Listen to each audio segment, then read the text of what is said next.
నమస్తే TV 45 news కి స్వాగతం.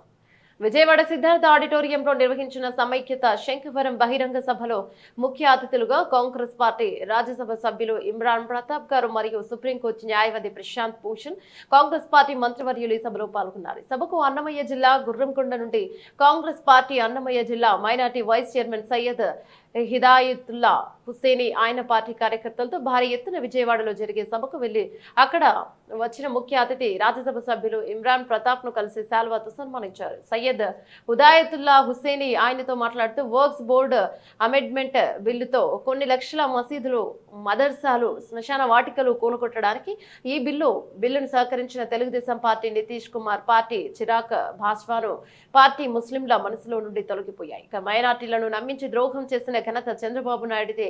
దానం చేసిన ఆస్తులను కూడా కేంద్ర ప్రభుత్వం దోచేస్తున్న పరిస్థితి, ఇలాంటి నీచ పరిస్థితి ఏ దేశాల్లోనూ లేదు.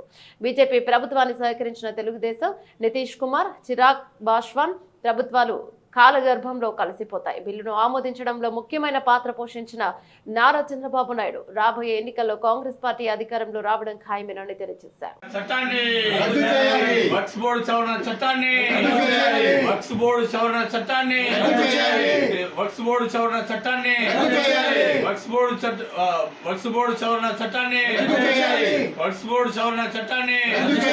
హిందూ ముస్లిం ఐక్యత హిందూ ముస్లిం ఐక్యత జై కాంగ్రెస్ జై కాంగ్రెస్ వక్ఫ్ బోర్డు సవరణ చట్టాన్ని